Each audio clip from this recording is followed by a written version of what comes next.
Union Home Minister Amit Shah on Saturday called upon the chief ministers of the northeastern states to work cohesively to eliminate the region's reputation as narcotics smuggling hub. Speaking at the 72nd plenary session of the Northeastern Council in Tripura, Shah emphasized the need for a comprehensive strategy to combat the menace. Narcotics pose a significant threat to the country. While the Northeast has made progress in this fight over the past 6 years, the pace and effectiveness need to improve, Shah said. He urged Chief Minister to closely monitor the implementation of the Nasha Mukt Abhiyan at the district level to curb the drug menace effectively. Shah also highlighted the need for a shift in the focus of law enforcement in the region. For about 40 years, policing in the Northeast was primarily aimed at countering insurgency. With peace now prevailing, the focus should be on protecting the constitutional rights of the people, ensuring their rights to property, family and dignity, he said. Shah added that police training and operations should be updated to reflect this new direction. The Home Minister also announced plans to chair a meeting with the Chief Ministers in February in New Delhi to discuss the implementation of new criminal laws designed to fast-track justice delivery. On connectivity, Shah assured that long-standing issues with projects involving Bangladesh would be resolved soon. Highlighting the government's push for investment, Shah revealed plans for a Rs 27,000 crore semiconductor manufacturing project in Assam.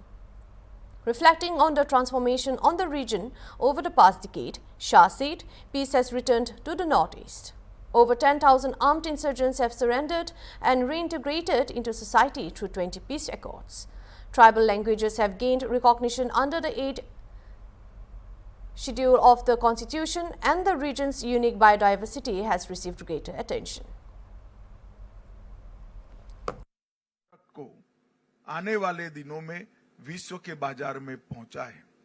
Bharat सरकार ने north east में पहले हर राज्य में 3 और आसाम जैसे राज्य में हर जिले में 1 ऑर्गेनिक सर्टिफिकेशन लैब प्रस्तापित करने का निर्णय लिया है, जिसके माध्यम से भूमि और कृषि उत्पाद दोनों का विश्वसनीय ऑर्गेनिक सर्टिफिकेशन होगा। भारत ब्रांड ऑर्गेनिक प्रोडक्ट वो लॉन्च कर दिया गया है और वो ब्रांड के साथ ये विश्व के बाजार में जाएगी। 2 कोऑपरेटिव ब्रांड्स लॉन्च हुए हैं, अमूल कोऑपरेटिव और भारत कोऑपरेटिव, जिसके माध्यम से हम विश्व भर में हमारी ऑर्गेनिक प्रोडक्ट को पहुंचाएंगे। कनेक्टिविटी के लिए जो कुछ करना बाकी है वो हमारी प्रायोरिटी का विषय है और मैं भारत सरकार की ओर से आपको आश्वस्त करना चाहता हूं कि आईटी की कनेक्टिविटी यहां पर बहुत अच्छे तरीके से हो जाएगी और फिर यहां पर सॉफ्टवेयर निर्माण के लिए भी एक बहुत बड़ा पोटेंशियल यहां पड़ा है। नई उद्योग नीति बहुत लुक्रेटिव है, देश भर से उद्योग हम ला पाए इसी है, इसका हमने फायदा उठाना चाहिए।